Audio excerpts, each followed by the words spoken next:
Welcome to Dandelion Holistic Nutrition and Meal Design. Today we're making a recipe out of Nourishing Traditions by Sally Fallon with Mary G. Enig, Lacto-Fermented Ketchup. We are going to start by washing our hands with warm soapy water. And while I'm washing my hands, I want to tell you a little bit about the recipe. So the recipe is very easy. It makes a delicious ketchup. But it uses simple ingredients like 3 cups of canned tomato paste, whey, sea salt, maple syrup, cayenne pepper, garlic cloves, and fish sauce. I am using strained tomatoes instead of tomato paste.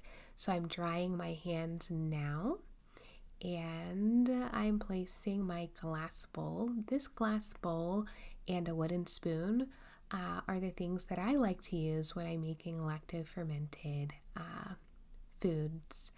So there's my organic strained tomatoes by Bio Nature.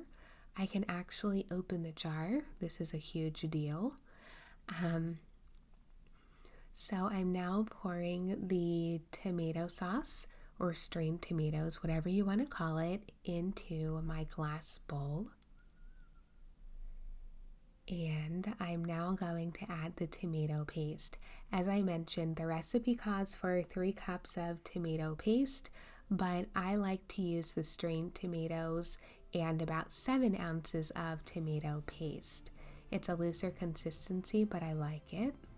I'm now adding my homemade whey to the bowl and a tablespoon of Celtic sea salt with a 1/2 cup of pure maple syrup. I'm stirring it in slowly as I add the maple syrup. And just so you know, this will not be ready to eat today.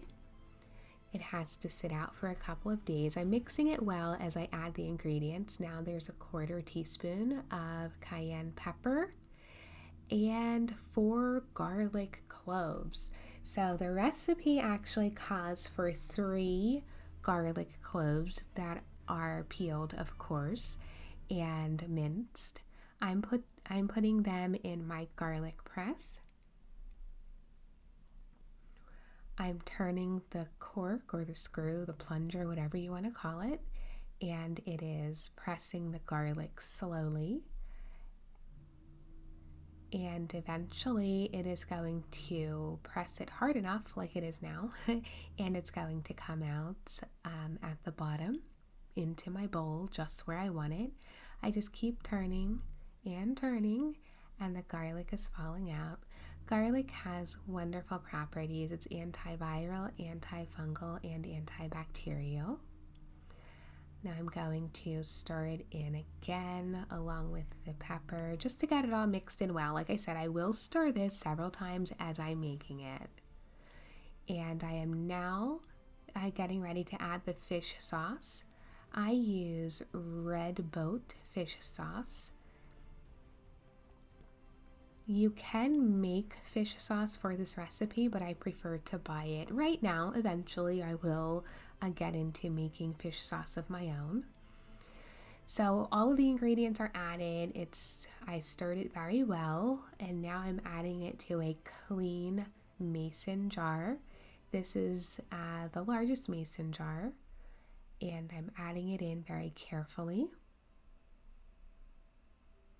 The recipe makes 1 quart, but I use a 2-quart mason jar only because I normally have overflow and I only want to use 1 container.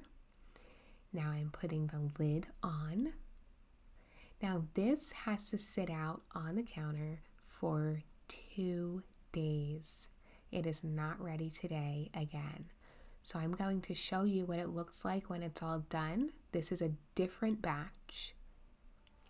I hope you try this out and enjoy. Thanks for watching.